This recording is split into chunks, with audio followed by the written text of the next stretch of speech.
Hey everybody, June 2000 here, coming at you with the next movie review of Halloween with the OG classic, John Carpenter, Halloween, and also producer and co-writer of Halloween, Deborah Hill. Rest in peace, Deborah Hill. And of course, this is definitely a masterpiece, all-time classic for everybody that loves slasher movies. The Night He Comes Home, always fucking legendary. Especially the badass poster is so eerie and creepy and so awesome. And of course, this is the 4K from Shit Factory that they released with the 4K. It did the Blu-ray of the 4K, and then a Blu-ray of the sort of original Blu-ray color timing from the Anchor Bay Blu-ray with badass artwork of Michael Myers on top of the stairs looking down at Laurie. Always thought that was an iconic poster because they even had like posters for that in promotional posters where he's looking down on the stairs, and it looks good on 4K. Or Shit Factory, they released it with a thick slipcover, which is pretty badass. It sucks they never continue that. I kind of wish they did that with all the releases. Better than that cardboard cheap bullshit. But this is an all-time classic. Not a bad movie, and it's also the acting debut of Jamie Lee Curtis, who is the daughter of Janet Leigh and Tony Curtis. And of course, her mom, Janet Leigh, is known playing the Marion Kane character from Psycho, Alfred Hitchcock's classic. The first victim that gets killed in the movie, the attack by Mother. But all in all, I enjoyed the original.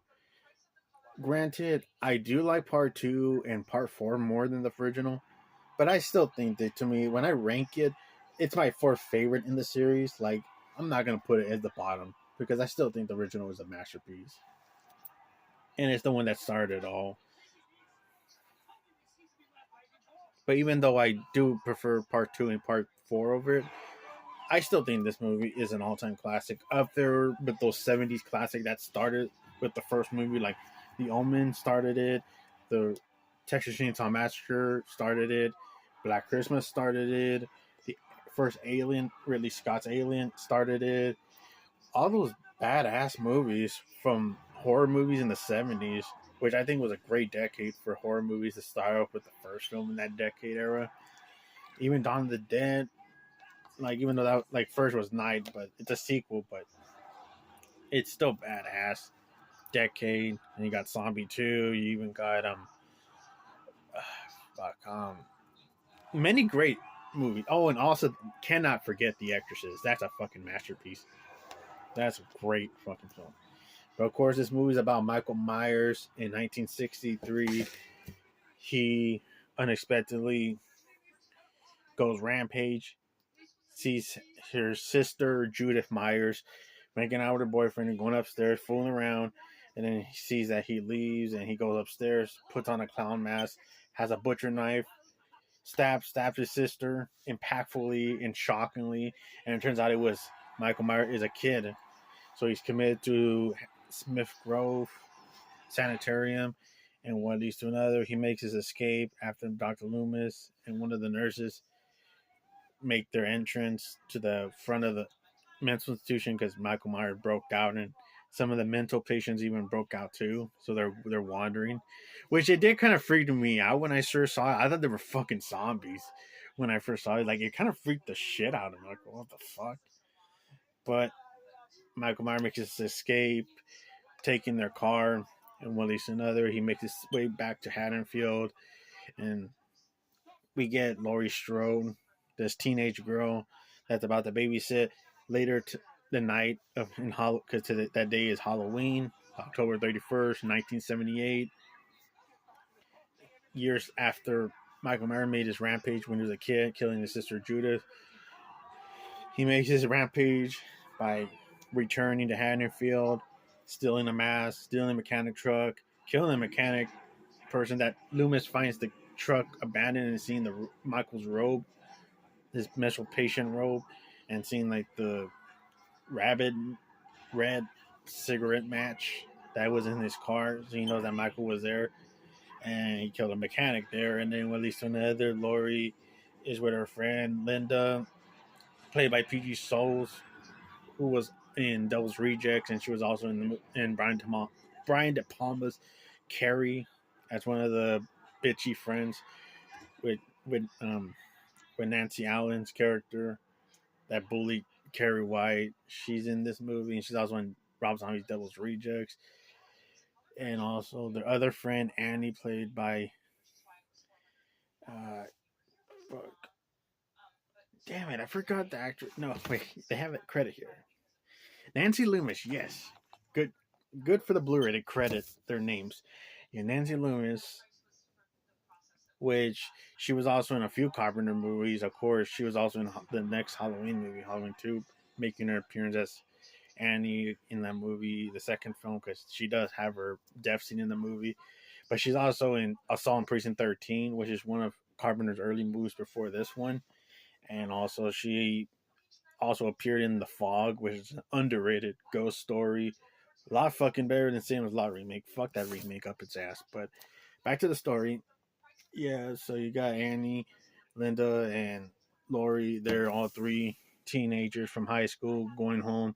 Encounters Michael Myers a few times with his driving the car that he stole from Loomis and the nurse, and encountering Michael in the hinges of the bushes. And one leads to another. Laurie's ready to go babysit with Tommy Doyle after Tommy Doyle was bullied by some of the Lonnie kids and his fucking bully friends, and one leads to another. She's picked up by Annie, and then they interact with her dad, Charles Cipher, played by that Charles Cipher plays her dad, Sheriff Brackett, and he's also in the part of the story working with Dr. Loomis, played by, I forgot to mention, you got Donald Pleasant is great as Dr. Loomis, and originally this was supposed to be Christopher Lee. He was supposed to be considered for the role, and it was written for him, but he declined. And that decline, he regretted later on. Years later, he regretted that fucking decision because how legendary this role was. And Donald Pleasance made it real, believable, likable motherfucker. Fucking stupid what they did with him in part 5, making him an ass, which I thought was fucking stupid and dumb. But here, he has conversations with Brackett, and they have that badass conversation promo line delivery that Loomis says, I met this 16-year-old boy with this blank expression, emotionless face, the devil's eyes, the blackest eyes, the devil's eyes. I try to keep him locked up for all these years because I know what behind that boy's eyes was completely evil. Badass performance by Donald Pleasance. He's not really much in the movie until he comes off as like some parts of the movie, even scaring Lonnie and his stupid bully friends. Hey, Lonnie, get your ass away from there. And of course, he appears at the end of the movie, saving Laurie at the end. But of course, Laurie's there to babysit Dommy, and then across the street, Annie's babysitting the next door neighbor. That's a little girl named Lindsay Wallace, played by I forgot the little actress name, but she was also in Toby Hooper's Eating Alive. But all in all, they're babysitting, and one leads to another. They have conversation about Ben Tramer, and one leads to another Ben Tramer. I'll ask him out and stuff. And then Annie is trying to go driving her car to go see her boyfriend Paul, and one leads to another. Michael Myers grabs her by the back of the car and stabs her, slicing her throat, taking her dead body to the house. Linda and her boyfriend Bob comes mooching around at the Wallace's house, and one leads to another. They screw around. Michael Myers is stalking around Bob is like going downstairs to get a beer, and when he's another, he thinks that it's Annie and Paul around, but he gets the unexpected jump scare. Michael Myers just comes out of the closet, picks him up, stabs him in the chest with that iconic kill, which they did that in Halloween Ends was a piece of shit, but it was cooler here. And of course, you get the iconic ghost where he's trying to disguise as Bob with the glasses and the ghost sheet, which I thought was fucking creepy. Trying to like spook Linda, but doesn't realize that's not Bob, that's fucking Michael Myers. And then she gets up trying to call Laurie, but he comes, strangles Linda with the phone cord, and one leads to another. The lights are flickering. Laurie's not knowing what the hell's going on. She goes over after she sets the kids to bed, and one leads to another, making her way to the house. Slow burn with great synthesizer music by John Carpenter, and especially the iconic theme song Halloween is a great fucking song. And one leads to another. She goes upstairs, sees Annie in like a in like a like a religious bedpost position where she's laying on the bed with on top of her is like this Judith Myers head tombstone that got stolen from the cemetery. And one leaves another, she starts seeing Bob and Linda's dead body. And when I saw the Linda's dead body, I thought it was freaky too, because I thought Michael Myers cut her in half. I didn't realize she was like in a long way closet. But when I was young, I thought like, holy shit, did Michael cut her in half? Because you don't see half of her body, because it was super damn creepy. And I thought like, holy shit, he cut her in half.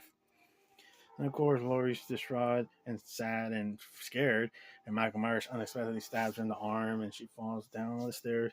Michael was chasing her down to the stairs, into the hallway, into the outside side house of the door, calling for neighbors to help her, but stupid neighbors don't help. And then she goes to the house, asking Tommy to open the door, and then Michael surprisingly sneaks into the house in the back, and she stabs Michael in the neck with the needle. And of course, it is kind of struck and stupid. She should have kept the knife. She should have never dropped the damn knife, because she is holding the knife, but she could have just kept it like with her for safety, which was a stupid part.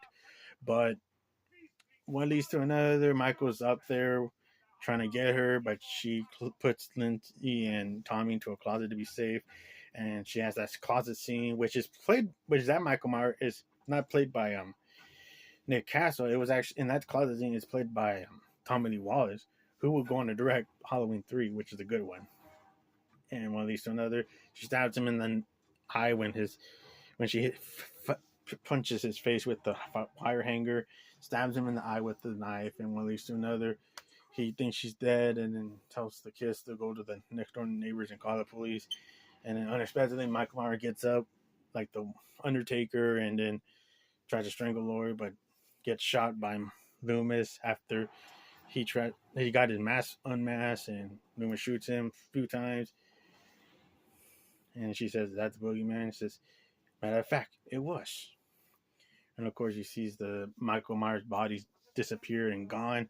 You don't know where he is. You only hear his breathing, and you see all the shots that he's been in, the house, to the Wallace's house, and his old house from 1963 that he murdered his sister. And then you get that badass Halloween theme song, which is great. And it's still a masterpiece. Great film, and still kicks ass. Great score, good cast. But all in all, definitely a masterpiece from the 70s that totally kicks ass. See you on the next one, folks.